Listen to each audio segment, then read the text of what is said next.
Walikulli ummatin ja'alna mansakan. Kata Allah, bagi setiap umat telah kami syariatkan berkurban.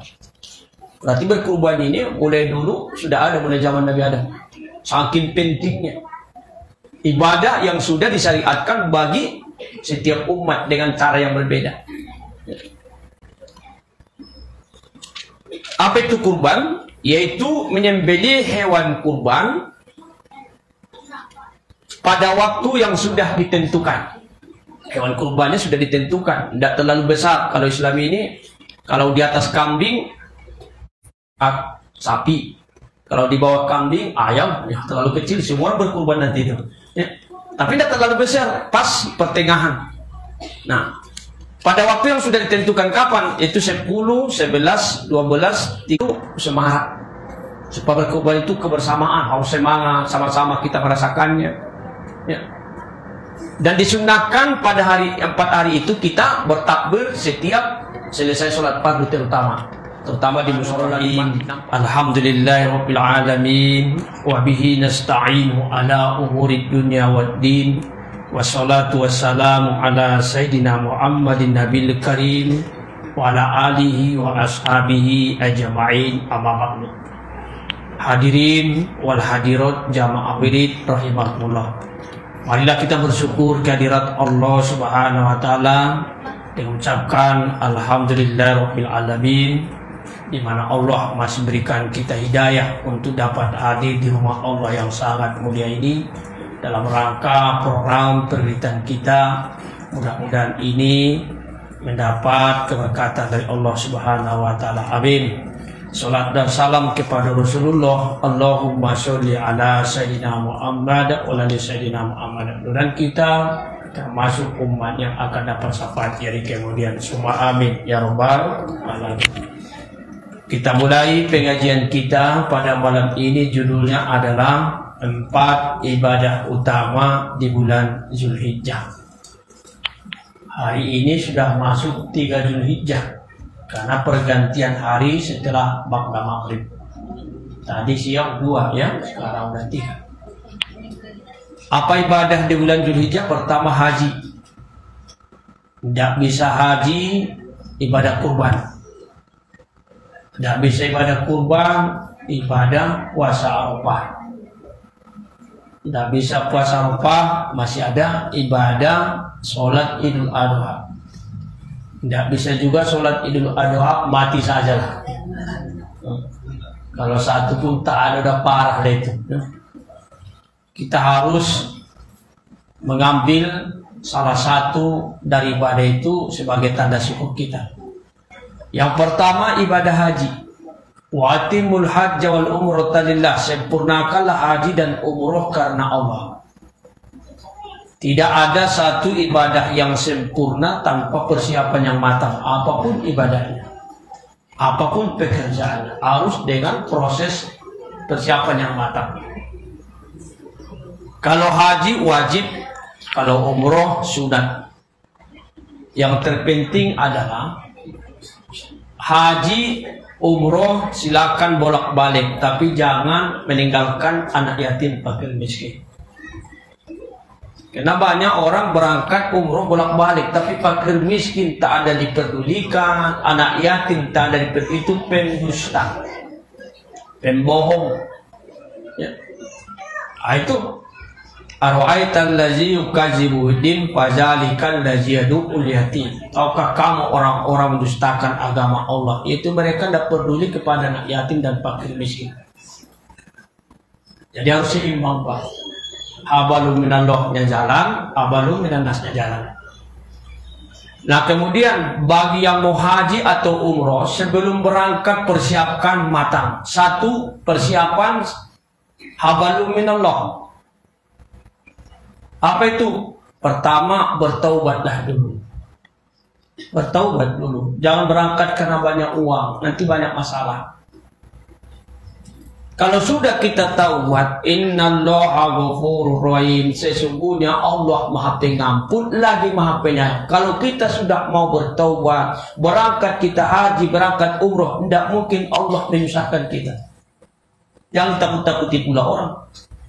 Tidak usah pula kita takut. Kalau sudah kita benar-benar memperbaiki diri, berangkat kita, tidak mungkin Allah menjolimi kita. Kenapa? Allah Maha Pengampun, lagi Maha Penyayang. Apa yang ditaubati paling utama? Syirik. Inna syirka la zulmun azim. Karena sesungguhnya syirik itu kezaliman yang sangat besar. Maka rukun Islam yang pertama, Pak, syahadat, iman. Jangan berangkat melakukan yang syirik. Labbaik Allahumma labbaik, labbaik la syarika laka labbaik. Ya Allah, kami datang memenuhi panggilanmu, kami datang memenuhi panggilan. Tidak ada sekutu bagimu. Nah, itu ikrarnya. Berarti kita sudah memperbaiki iman. Ya, Bu. Nah, syirik. Karena ada orang untuk mendapatkan dunia ini bermacam cara yang harus dilakukan. Syirik itu apa? Mempersekutukan Allah, merusak keyakinan dengan keyakinan kita terhadap yang lain.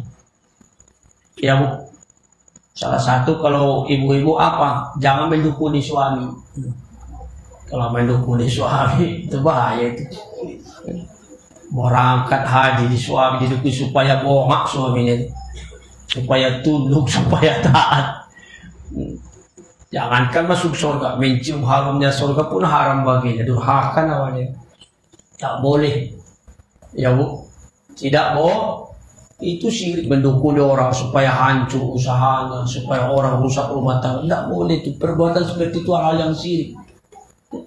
Tidak boleh, termasuk itu perdukunan yang dilarang. Cenderung kepada nilai kesyirikan. Tidak boleh. Atau misalnya supaya cantik pakai susu, siang cantik malam kayak kuntilanak, gitu. Nggak ada yang bagus itu. Kalau mau cantik ya sholat beribadah. Cantik itu dari dalam. Yang penting apa? Sebelum berangkat bertaubat dulu. Yang paling utama masalah syirik yang merusak keimanan kita. Yang kedua, sebelum berangkat jaga sholat. Jangan berangkat haji, berangkat umroh, sholat masih bolong-bolong. Siap, ya, Bu, sholat sudah dijaga. Karena ini mau berangkat umroh. Kalau haji kan mau berangkat ini, ya walaupun ada yang masih tinggal. Sebelum berangkat puasa, maka urutannya Ramadan, Syawal, Dzulqa'dah, Dzulhijjah. Ramadan dulu puasa. Kemudian apa lagi? Sudah beres zakatnya. Jangan membawa uang orang ke sana. Keluarkan zakat. Zakat kalau kurang utang di akhirat. Misalnya zakatnya 100, dikasihnya 90, maka 10.000 utangnya dia. Kalau 100 memang itu yang wajib. Kalau lebih sempurna. 100 sekian, sisanya menjadi sedekah penyempurna. Nah, barulah haji, dapatlah wisuda haji. Kalau laki-laki haji, kalau perempuan hajah, kalau bencong hajijah, ya. Dapat dia dua-duanya. Haji jangan.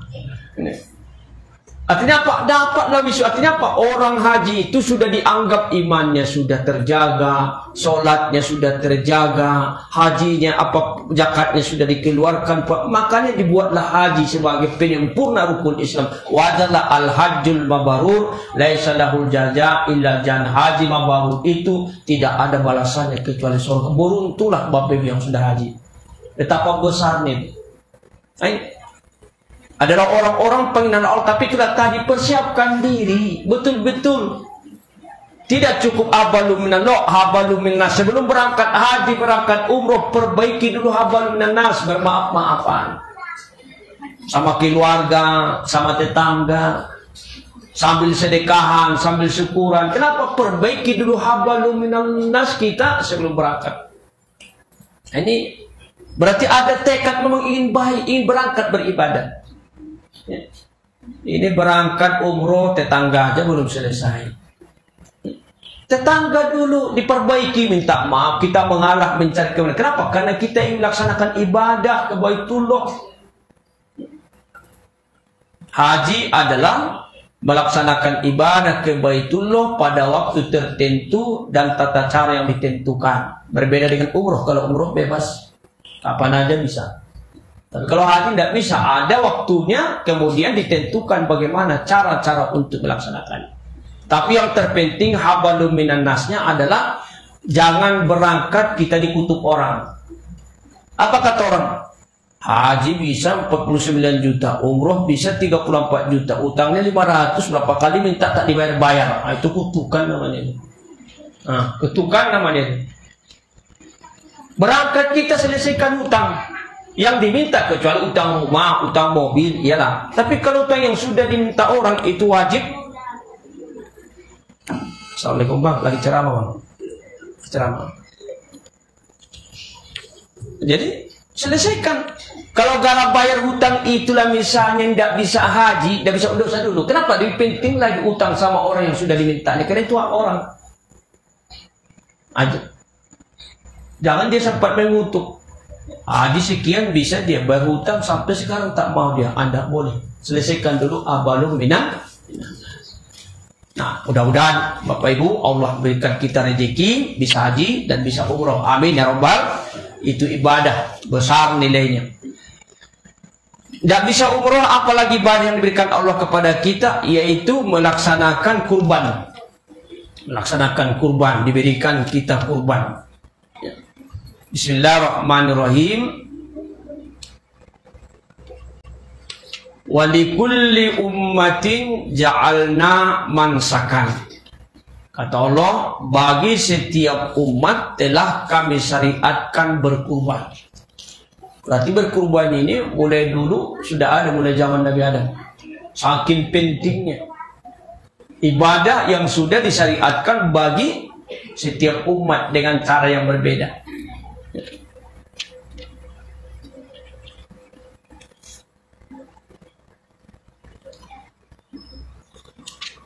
Apa itu kurban? Yaitu menyembelih hewan kurban pada waktu yang sudah ditentukan. Hewan kurbannya sudah ditentukan, tidak terlalu besar. Kalau Islam ini, kalau di atas kambing, sapi. Kalau di bawah kambing, ayam, ya terlalu kecil, semua orang berkurban nanti itu. Ya. Tapi tidak terlalu besar, pas pertengahan. Nah, pada waktu yang sudah ditentukan kapan, itu 10, 11, 12, itu semarak. Supaya berkurban itu kebersamaan, harus semangat, sama-sama kita merasakannya. Ya. Dan disunahkan pada hari 4 hari itu kita bertakbir setiap selesai sholat fardu terutama di musola, di masjid, nampak syiarnya. Dan bagi yang berkurban disunahkan tidak memotong kuku, tidak memotong rambut mulai 1 Zulhijjah sampai selesai berkurban. Kalau dia tanggal 10 berkurbannya sampai selesai. Kalau dia berkurban tanggal 13 sampai 13. Supaya seluruh jiwa dan raganya menjadi saksi untuk berkurban. Dan juga setiap helai kurban itu pun menjadi nilai kebaikan. Begitu luar biasanya berkurban. Maka disyariatkan. Kenapa? Karena salah satu tujuan berkurban ini adalah menunjukkan rasa syukur kita kepada Allah Subhanahu wa ta'ala.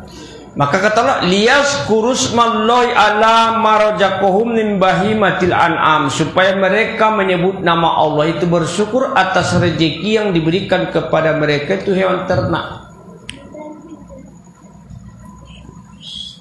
Jadi kalau dulu mereka Rasulullah juga dulu pengembala, maka maknanya begini. Sebagai tanda syukur kita, kalau dia punya kelapa sawit, alhamdulillah berkah usahanya.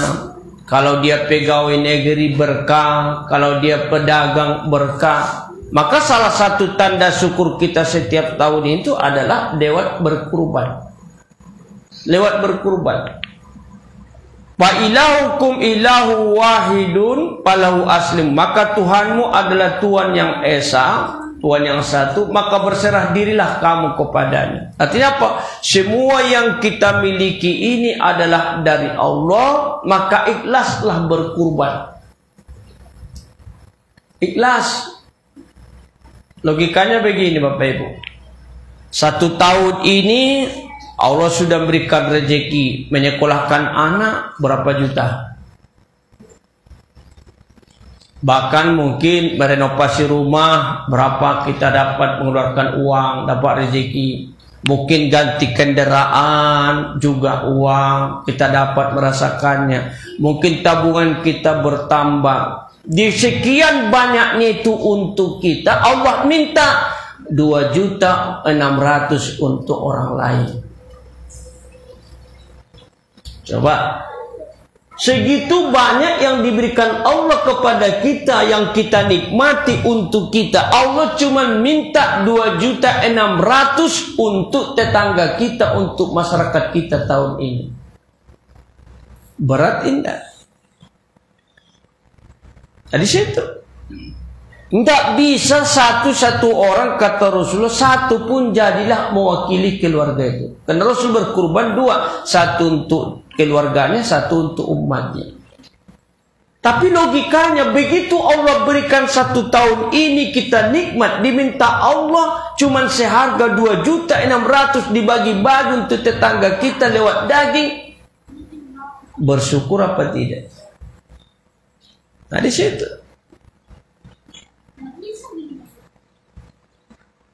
Maka kalau Ibrahim anaknya disuruh dikurbankan oleh Allah, dikurbankan, maka untuk apa? Menguji oleh Ibrahim apakah dia lebih cinta kepada Allah atau lebih cinta daripada anak yang diberikan Allah.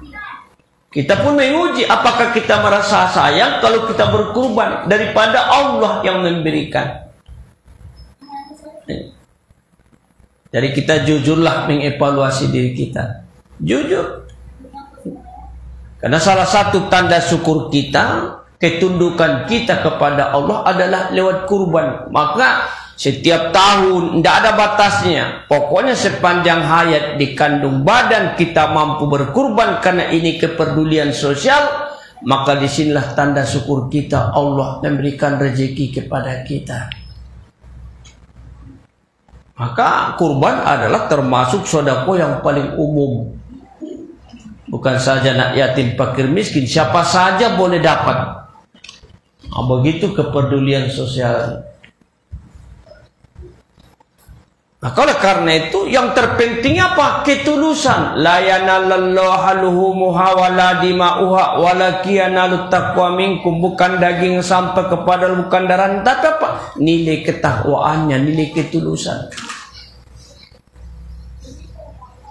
Masa tidak tulus kita Bapak Ibu kalau kita banyak begitu rezeki cuma 1 ekor diminta 1 untuk tetangga kita, masyarakat kita. Maka di sini yang terpenting apa? Ketulusan, keikhlasan. Maka besok yang pertama yang berkurban ikhlas. Jadi bagaimanapun besok bedanya hewan kurban itu tidak usah berkecil hati Bu. Misalnya ada yang beda namanya hewan Pak. Pasti ada yang gemuk, ada yang kurang apa, berbeda lah. Jangan nanti mana kurban kami Pak itu loh kok beda dari yang lain. Usah. Ya, yang penting bayarnya sama. Kenapa? Dipotong pun nanti toh dagingnya dikumpulkan jadi satu. Tidak ada alasan kita untuk merasa kecewa. Karena ada orang kecewa dia kok lain sendiri kami kecilnya ya. Ya namanya hewan lah Bapak Ibu. Jangan tersakiti panitia itu.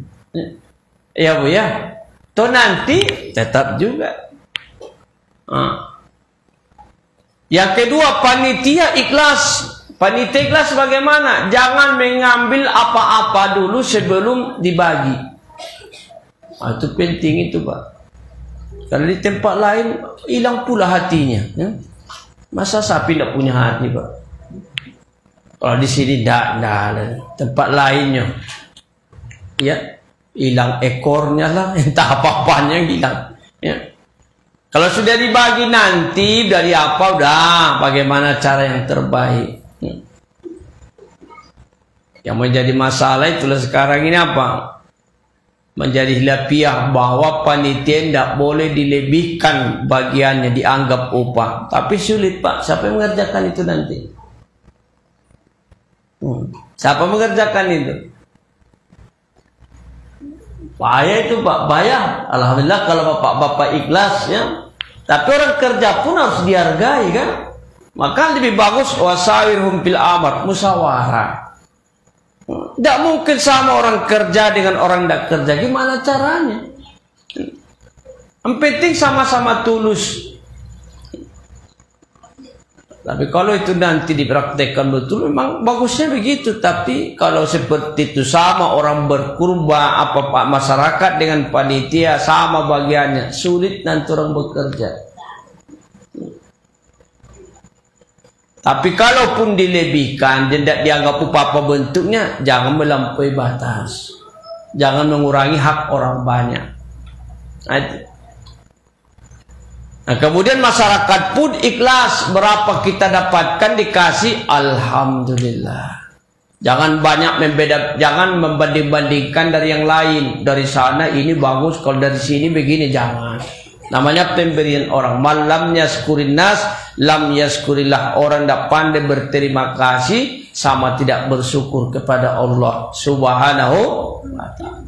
Nah, kalau yang berkurban ikhlas, panitia ikhlas, masyarakat ikhlas, insya Allah berkah.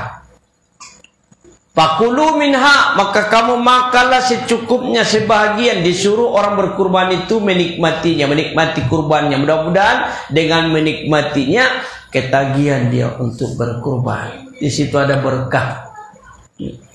Ya Bu ya, di situ ada berkah. Sama dengan orang umroh haji, kalau sudah dirasakannya mau balik lagi ke sana. Kalau ada orang umroh haji tidak kepingin lagi ke sana, itu masalah itu. Masalah itu. Ya. Di situ salah satu nampak benar umrohnya atau haji, ada rasa panggilan kembali. Di situ. Maka oleh karena itu pentingnya kita untuk melaksanakan kurban sebagai tanda syukur kita kepada. Minimal jangan sempat kita meninggal tidak pernah berkurban. Kalaulah ditanya nanti derat, apa iya sepanjang engkau berumah tangga tidak pernah aku kasih uang untuk beli seekor kambing untuk keluargamu? Apa iya?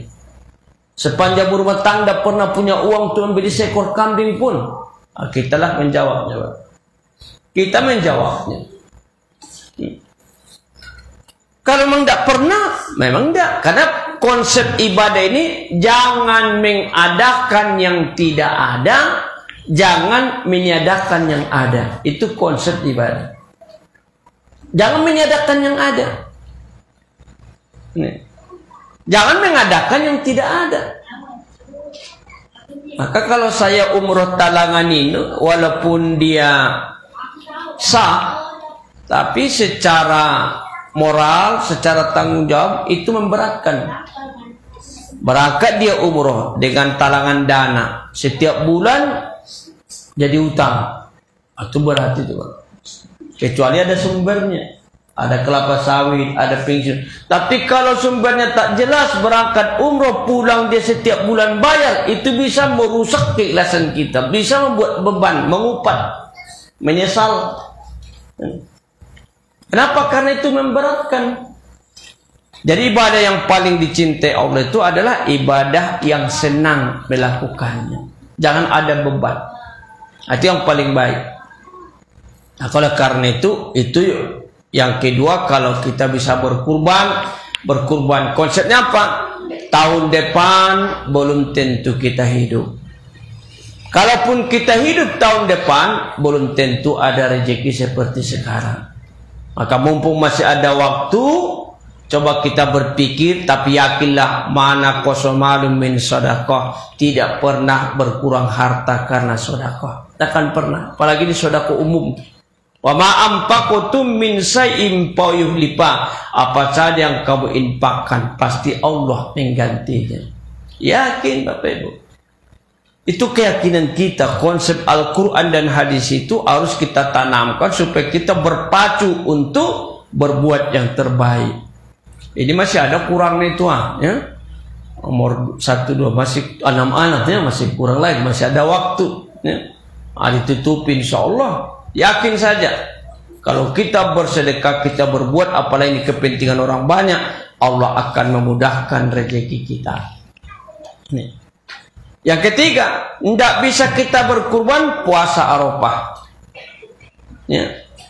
Puasa Arafah. Barang siapa yang puasa Arafah, aku mengharap, kata Rasulullah, Allah akan menebus dosa setahun yang lalu dan dosa setahun yang akan datang, atau mengampuni dosa setahun yang lalu, setahun yang akan datang.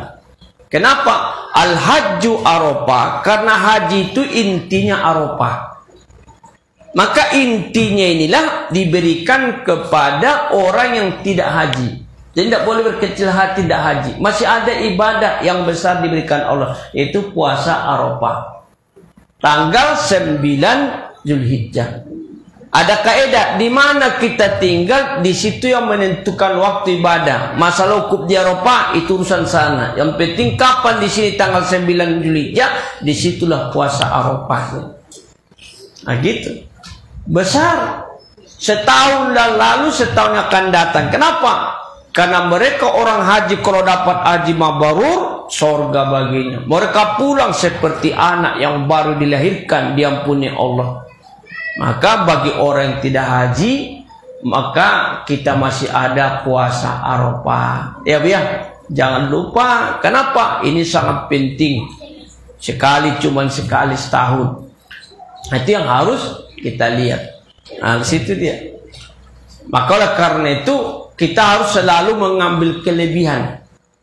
Kalau ada ibadah kita tidak bisa di sini, di sini. Jangan orang begini terus, ya. Ternyata kita di sini tidak juga. Maka pernah di zaman sahabat bertanya kepada Rasul, ya Rasulullah, iya enaklah orang punya uang, Rasulullah punya harta. Mengapa? Ya berapa banyak pahala sedekahnya? Balasannya 10 kali lipat. 700 kali lipat, wallahu yudha'ifu liman yasha, bahkan berlipat ganda. Awak ini apalah kalau bahasa kita. Hanya kata Rasul, kau ingin mendapatkan juga dari sisi lain. Mungkin orang kaya itu dia tidak bisa berzikir setelah selesai sholat, maka berzikir setiap selesai sholat. Buat kelebihan, dia tidak mungkin bisa, sibuk dia, maka kamu berzikir setelah selesai sholat. Maka dia kerjakan berzikir selesai sholat. Ternyata rupanya orang kaya itu pun berzikir juga. Nah, boleh rupanya iri Pak Bu kalau masalah akhirat, boleh iri. Yang tak boleh masalah dunia. Ya Rasulullah, orang kaya itu berzikir juga Rasulullah setelah sholat. Iya. Kalau begitu coba cari yang lain yang tidak bisa mungkin dia kerjakan. Siapa? Sholat malam. Mungkin dia orangnya sibuk, tidak bisa sholat malam. Abdul sholati ba'dal faridoh sholatul lail. Si Abdul sholat setelah sholat fardu adalah sholat malam. Mungkin dia sibuk, logikanya orang kaya namanya sibuk, ya kan? Akan dia kerjakan sholat malam. Lalu dia tahu, ya Rasulullah, rupanya orang kaya itu sholat malam juga. Sholat malam juga Rasulullah. Iya, sholat malam juga Rasulullah. Kalau begitu coba dulu puasa. Mungkin dia relasinya banyak, dia makan dengan apanya, kawan-kawannya, dia sibuknya tidak bisa apa. Coba kamu puasa. Nah, dikerjakannya puasa Senin Kamis dikerjakan buat kelebihan. Ternyata rupanya orang kaya itu puasa juga. Puasa juga, ya Rasulullah, puasa juga dia Rasulullah. Iya. Orang kaya itu juga berhak masuk surga. Cuman orang miskin lebih dahulu masuk surga daripada orang kaya. Kenapa? Karena dia sudah lebih dahulu menikmatinya di dunia ini. Kalau orang kaya dia sholat, wajarlah apa yang dipikirkannya, dia ada kok. Kalau dia beribadah lebih wajar, tapi kalau dia miskin hidupnya terlunta-lunta masih tetap taat, itu yang luar biasa. Ya kalau orang kaya dia berbuat baik, memang tidak ada beban dia. Yang miskin ini mikirkan besok lagi, mikirkan tuh dia beribadah. Di situ yang luar biasa. Maka Rasul berdoa, Allahumma ahyini miskinan, ya Allah hidupkanlah aku dalam keadaan miskin. Wa tawaffani miskinan, matikan aku dalam keadaan miskin. Wasurni yaumal qiyamati miskinan, kumpulkan aku nanti di akhirat dengan orang-orang miskin. Jadi doa ini tidak perlu dihafal Pak, ya. Ya Bu, tidak usah perlu dihafal doa ini, ya. Nanti diminta pula doa ini, ya. Begini aja tidak tahan. Tidak pun itu Rasulullah Pak menghargai orang miskin. Kalau orang kaya taat dia aja, tapi orang miskin begitu susahnya dia tetap dekat dengan Allah, dia tetap beribadah. Itu yang luar biasa. Maka itu gambarannya. Artinya apa? Kalau kita hidup ini selalulah mengambil sisi lain, kelebihan ini tidak bisa kita. Mungkin di sini kelebihan kita cari kelebihan yang lain. Ini tidak. Dia sudah kaya, ke masjid juga dia, bersedekah juga dia, mengaji. Kita tidak mau mengambil sisi lain. Apalagi yang didapatkan selalu kalah. Ambil sisi lain yang bisa kita ambil, mungkin yang tidak dapat ia lakukan. Namanya fastabiqul khairat, berlomba-lomba dalam kebaikan. Iya Bu ya. Jangan kita hanya mengeluh, enaklah dia begini. Ada sisi lain. Yang ini mungkin dia bisa, tapi yang ini tidak bisa. Diambil sisi lain yang bisa memberikan. Jadi kita bertanya, saya ibadah saya apa yang saya andalkan? Coba ibu dulu, apa yang kita andalkan ibadah kita? Ada orang mengandalkan sholat malamnya. Dengan apa ada? Walaupun dia begitu, tapi sholat malamnya dia andalkan. Apa yang kita andalkan? Ada orang berzikir, ada yang bertahan, ada orang istiqomah membaca Quran, ada orang bersedekah walaupun sedikit tapi bertahan. Ada yang diandalkan. Nah, coba kita ini, apa kira-kira ibadah kita? Rasul apa katanya? Wajib baginya sholat malam, wajib sholat 2 sunat bagi kamu. Ada yang diprogram. Ya, dia apa? Mengambil programnya. Apa yang kita programkan, yang kita andalkan? Sholat 2, pertahankan. Mungkin di situ ada berkahnya. Dari situ Pak. Maka Abdulul Akmalu ahabbilallah adawa muhawain kola amal yang paling abdul, paling dicintai Allah. Biar sedikit tapi terus menerus. Ada yang dijaga. Coba Bapak Ibu, Ibu lah renungkan. Ibu apa yang Ibu kita andalkan ibadah kita? Kalau sholat wajib semua sama kok. 3 rakaat. Maghrib saya pun 3 rakaat. Tapi ada ibadah yang kita jaga. Apa ibadah yang kita jaga? Entah zikirnya, entah sholat sunatnya, entah baca Qur'annya, entah sedekahnya, atau menolong seseorang terus. Ada yang diandalkan. Kita punya kelebihan. Begitu. Jangan orang semua dia cukup, semua dia, semua bisa. Sementara kita tidak bisa untuk melakukan sesuatu punya kelebihan. Jadi karena itu apa itu yang perlu satu dulu. Buatlah program apa yang bisa kita pertahankan, kita jaga satu ibadah itu. Kalau yang wajib sudah jelas terjaga. Ya Bu ya, maka oleh karena itu yang terakhir tidak bisa itu adalah sholat Idul Adha. Sholat Idul Adha. Maka kesimpulannya, maka kata Rasulullah, tidak ada hari yang paling utama di mana beribadah sangat dicintai Allah, yaitu 10 hari yang pertama bulan Zulhijjah. Ya.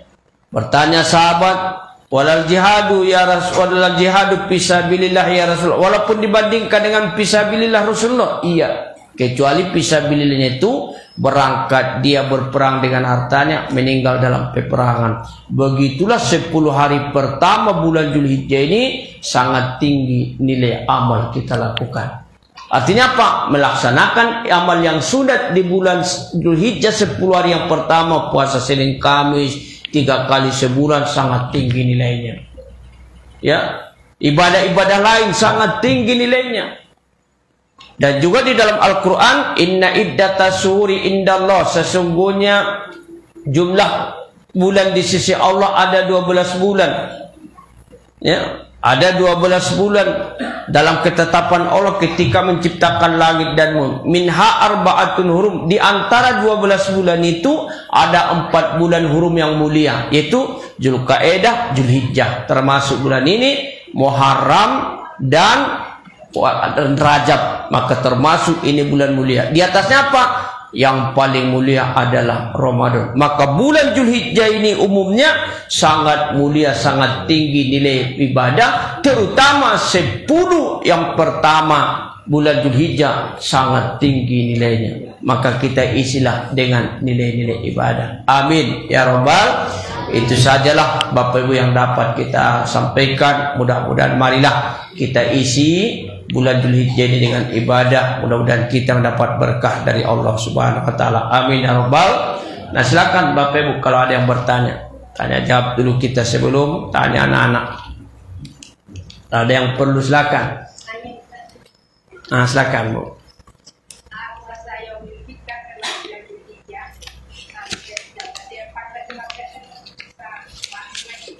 Tidak boleh puasa apapun, tidak boleh. 13,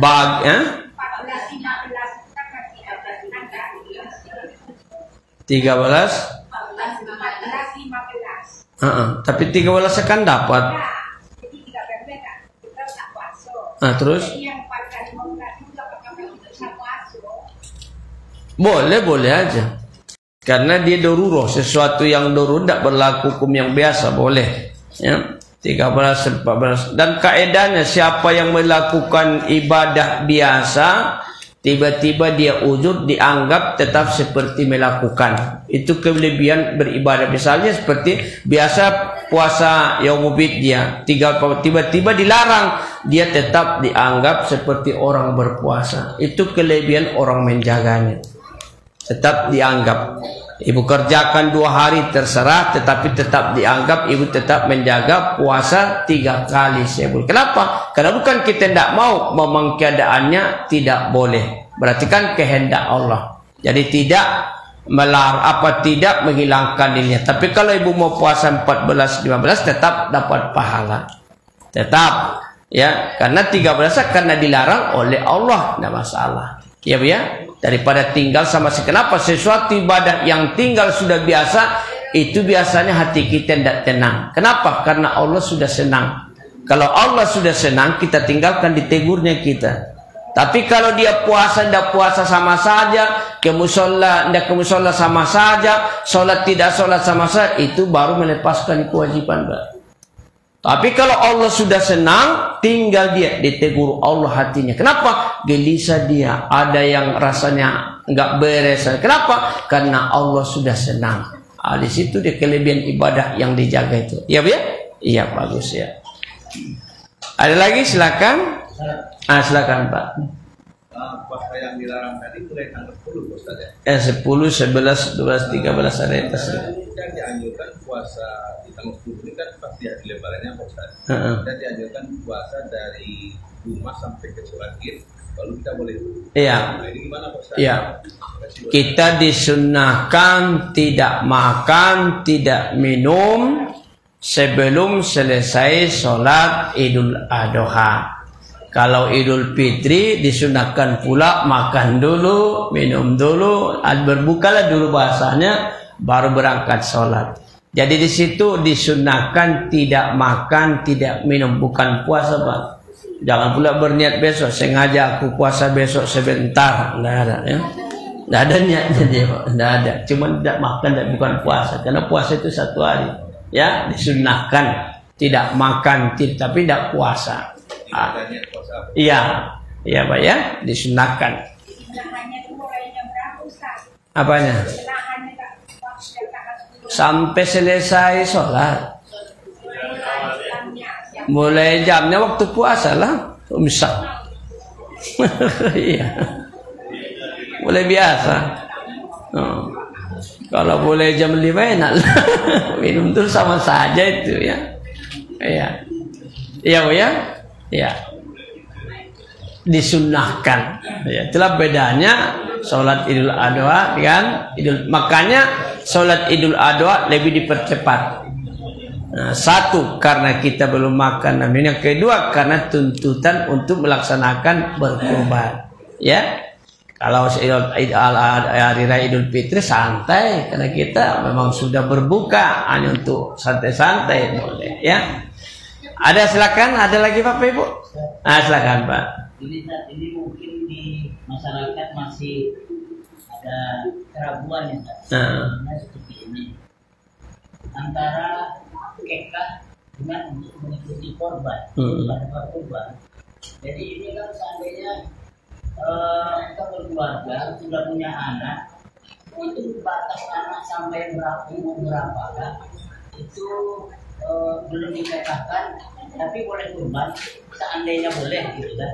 Seandainya tidak boleh, seandainya tidak boleh sampai umur berapa anak ini? Kalau seandainya boleh, berarti kan kita punya anak belum kekat tapi boleh ikut kurban. Nah, itu bagaimana Ustaz? Sampai batas umur berapa anak ini kita boleh ikut kurban? Ya, bagus. Salah satu syarat hukum syariat, satu ada sumbernya. Yang kedua jelas hukumnya. Yang ketiga ada waktunya. Ada waktunya. Ya, yang keempat jelas tempatnya. Yang kelima ada caranya, kaifiatnya. Yang keenam ada hikmahnya. Itu baru katakan hukum syariat. Salat ada waktunya, haji ada waktunya, semua ini pun ada waktunya. Akikah paling baik tusbau fil yaumis sabi, hari ke-7 setelah lahir. Itu paling bagus. Tidak bisa 14, 21. Tidak bisa sebelum dikasih nama. Karena supaya dia di situ disunahkan memotong rambut dan ayyusana asma'u, memberikan nama yang baik. Tidak bisa sebelum dewasa balik. Belum dewasa. Kalau sudah dia dewasa, tidak lagi sunat muakkad seperti yang dianjurkan, karena sudah lewat waktunya. Sudah lewat waktunya, tapi boleh, namanya pun sedekah. Tapi tidak bisa mengatakan kalau tidak diakikah tidak boleh berkurban. Itu salah total lah. Akikah tanggung jawab orang tua. Tidak harus saya itu akikahkan diri saya sendiri. Itu menantang namanya. Aku akikahkan diri saya, kena marah namanya itu. Aku orang tuanya, aku anaknya. Akikah tanggung jawab orang tua. Yang kedua, akikah sunat muakkad, kurban sunat muakkad. Dalam kaidah tidak bisa yang sunat menghalangi yang sunat. Karena ada kulit mengatakan kalau belum diakikah, tidak bisa berkurban. Akhirnya aneh kelihatan. Apa? Datanglah ke rumah, Pak Ustaz. Habis nanti Isa datang, Pak Ustaz dulu ke rumah Pak Ustaz. Ada acara Bu, akikah. Loh, siapa yang diakikah? Nenek. Kata, loh, kok nenek diakikah? Kata yang di TV itu tidak boleh. Kalau tidak akikah, nenek belum diakikah katanya. Yang diakikah anak kok nenek. Karena kebablasan, tidak ada batas. Berkurban yang disuruh adalah dewasa, tapi boleh anak. Dewasa umur kurban disuruh, tapi boleh. Sama dengan haji. Haji yang disunat bapak, orang yang sudah dewasa. Boleh tidak anak haji? Boleh mendidik. Kalau kata boleh, boleh, tapi tidak wajib, kan gitu dia. Iya kan? Aduh. Jadi di situ dia Pak. Jadi kalau udah dewasa dia bukan lagi akikah, tapi dia sudah berkurban. Udah dewasa dia. Nah, dewasa di sini berbeda juga dengan santunan. Kalau santunan anak yatim dewasa di sini Pak ukurannya SMA. Jangan pakai dewasa karena sudah keluar haid. Kenapa? Anak SD kelas 5 udah dewasa Pak. Kelas 5 perempuan sudah dewasa Pak. Jadi apa di sini kalau dia sosial bantuan anak itu masih SMA. Kenapa? Karena sepanjang di SMA belum ada waktunya untuk mencari uang, belum ada. Tapi kalau udah kuliah bisa ukurannya di situ. Jadi kalau di sini anak yatim Bu, jangan terlalu sempit dibuat SD apa. Sementara anak yang SMA itu masih membutuhkan bantuan. Jangan terlalu sempit. Nah, jadi melihat keadaan kebutuhannya, ya Pak ya. Nah, jadi itulah tadi Pak batasnya di situ. Jangan terlalu dipersulit, tapi jangan dimudah-mudahkan itulah tadi, ya Pak. Nah, kalau sudah dia remaja apa, ya saatnya lah untuk berkurban lagi. Nah, gitu dia, ya Pak ya. Ya. Oke, ini anaknya cuma dikit ya. Mana ini? 4 orang, 5 orang ini. 5 orang. 6 orang lagi. 1 mana? Mak. Dah. Coba siap-siap dulu. Siap. Nah, kapan pelaksanaan penyembelihan kurban? Kapan? Jangan musyawarah. Kapan? Ayo, ya, yang sudut, ya. Kapan? Ya. Jangan tanya lagi, ketahuan nanti. Nah, kapan saya? 10. Buatlah biar kita jangan bisikan. Ya. 10, 11, 12, 13 Dzulhijjah. Ya, 10, 11, 12, 13 Jul. Jangan lupa Bu, bukan ilmu yang paling utama, mentalnya. Ya Pak ya, Pak ya. Nah, mentalnya, kemauannya, mendidik, memberikan sejarah. Kalau seperti yang kita harapkan itu tidak bisa. Itulah mendidiknya. Iya, bagus. 10, 11, 12, 13 Jul. Iya. 10, 11, 12, 13 Dzulhijjah. Di samping kurban, apalagi yang disuruh, disunahkan. Makan tape tidak mungkin ya kan? Apa yang disuruh? Waktu 10, 11, 12, 13 apa yang disuruh? Yang disuruh bukan yang dilarang. Kalau dilarang berpuasa. Ini yang disuruh. Apa yang disuruh sayang? Ayo. Apa yang disuruh ya? Tidak apa-apa, ayo. Apa? Masuk sini. Ayo masuk. Ya. Ayo silakan. Apa sayang? Kurban samping itu apa? Di samping berkurban apa lagi? Sapi. Oh ya, kurban sapi ya. Apa lagi yang disiap bro? Kambing. Iya, potong kambing dan bertakbir. Ya sayang ya. Iya bagus ya. Bertakbir. Iya. Kapan puasa Arafah? Tunjuk tangan sini. Kapan puasa Arafah? 9 Dzulhijjah. Bagus. Iya, apalagi ibadah 10 hari itu apalagi? Kurban sudah, puasa Arafah, apalagi yang disuruh apa ibadahnya apalagi?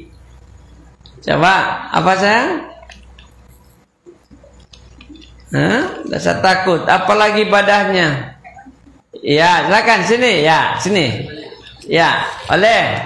Sini, salat apa? Sini. Enggak apa-apa sini. Ya, sini. Coba. Sini, enggak apa-apa sini. Salat katanya tadi. Salat apa sayang?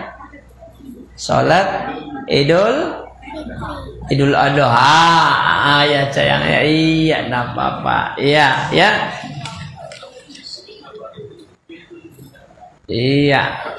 Salat Idul Adha.